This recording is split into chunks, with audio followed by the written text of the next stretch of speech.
going on, everybody? Still at the Canada Week. It's after game two. Clyde's Edis Call Your Mother, 66-60. Kyle, your thoughts on this one? This was very close game from start to finish. Just had some execution issues, or depending on what side of you're looking at, down the stretch. I think the difference in the game just came down to call your mother settling for a lot of tough shots at the end. It was a winnable game. They could have easily won it.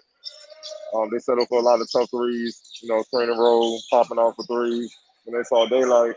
And I feel like they should have just kind of attacked more, try to get to the free throw line. That was the difference. Clyde's attack more. Now they're bigger.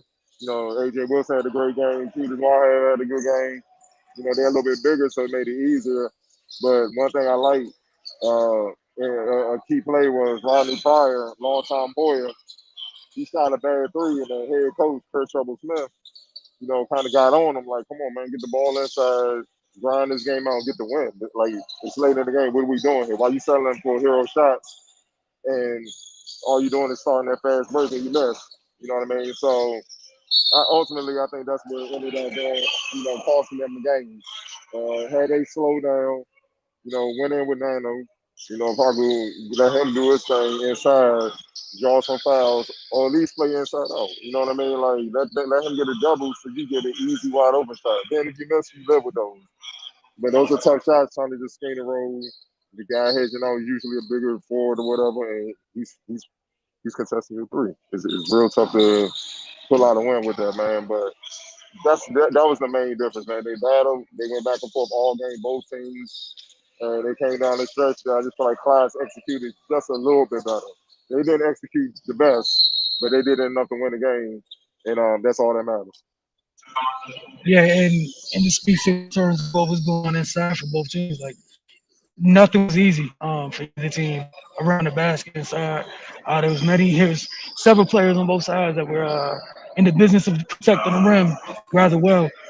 You talk about Rodney Pryor. I thought he did a great job. He's one of the guards in this game, just getting downhill, using his body and scoring inside. Because again, it was tough to do that down there.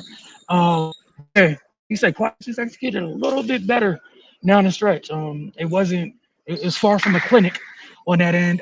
But for Koya Mothers, one of the things I think the take going forward is they don't have they don't have an issue in terms of the type of weaponry they have, just utilizing it a little bit better.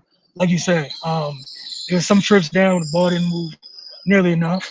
Um, and I'm interested in who you have as your player of the game. We'll get to that in just a minute. But Nana definitely stood out to me in flashes in this game as a whole. Obviously, Wahab was big for them in the paint along with AJ, as you mentioned. It was a really good competitive game, man. Just the little things, cliche as it is, the little things get you sometimes. Who did you have as your player of the game? I might have to do it first, man. Might have to go with the losing team. I think BJ King had the best game out of everybody on the floor. They couldn't guard him. He was hitting some tough shots, especially late in the second half. Like that one baseline jump when he's fading out, going to his left, fading out with the bounce to the baseline, hit the runner and bouncing. That was tough, man. He kept them in the game when Clyde was like they was trying to just get out in front completely and end this game. He was the one that kept them in. I love his defense. I love the way he rebounded the ball. And like I said, he's one of the guys where give him the ball in the block, let him do something. He he earned that right, obviously. You know what I'm saying? I think he was the leading scorer. Had 17 points in the game. Look, they had trouble stopping him. He could do it inside and out, man. Clyde, I mean, I know AJ Wilson's a good defender when not prime. He's putting him in a screen and roll and making him maybe I'll have to think it out. And he often drew a mismatch with the big man, shoot his right head and attack him. And he either got to the free throw line, who got the shot he wanted, man. So I think, look, winning is the most important thing, no doubt, man. But he was by far the best player on the floor in this game. Yeah, that's what made that one tough. I think I gave the edge to Pryor just because he led his team to victory, especially down the stretch coming up, big for them. And I'll go ahead and just cheat right now. My X factor was VJ. He literally did what he wanted. As you like that baseline spin into that runner. You just talking about is another thing. What like it was happening right in front of us. It was a beautiful move. And again, talk about the length of the defenders on the other team, what they had inside. Like it was just fun watching him go to work, and definitely probably could have used a little bit more depth, like Carl mentioned. But yeah, that's probably my X factor. And it was hard because, you know, I, you might pick the person I was also thinking of X factor. But go ahead. Yeah, yeah, my X factor is I'm gonna go with Lonnie Moore. I think he's the reason why they were able to pull it out. He controlled the game. He didn't look for his shot. Even when he had a shot, he still was like, "Nah, this is an okay shot, a good shot. We need a great shot to make sure we win this game."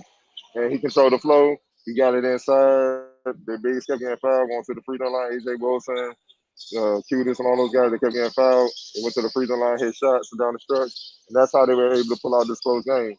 A lot of people think point guard is just passing someone the ball. That's controlling the game, recognizing situations, understanding possession, time of score, time of possession, and everything, and what needs to be done to get the win. That's what a point guard is. That's the number one job of a point guard. He did that better than all your mother guards, and that's why they got the victory, man. So, definitely shout out to Lonnie Moore, long time point guard area, the Master, Montrose, all the guys, Friendship Collegian with the Temple.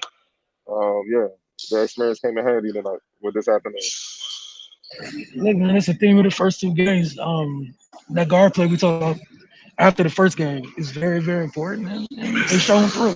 And like you said, Carl, point guard is wide ranging. It's never as simple as hey, you gave somebody the ball, they made a shot. That's not the end of it there. And especially down the stretch, you watch a team that was far more steady than the other side. And the crazy part was when Lonnie didn't have the ball, he had sometimes a couple times his teammates turn the ball over, giving um, giving Kobe Mother a couple extra chances, but they couldn't capitalize on it because there's some sloppy turnovers down the stretch, like inbounding the ball, and it didn't get to a box, and like really bad, like passing into a corner on inbound, trap happens, ball goes out of bounds. Then you saw a couple other possessions. Moore gets the ball, they're in control, get into the ball gets to where it needs to be. Foul game is played, and they win the game. So I think that was a great point that you made. But that's it for the second game of the day. Third one just started. You can see beyond Cardell. We look forward to talking to you guys in just a little bit.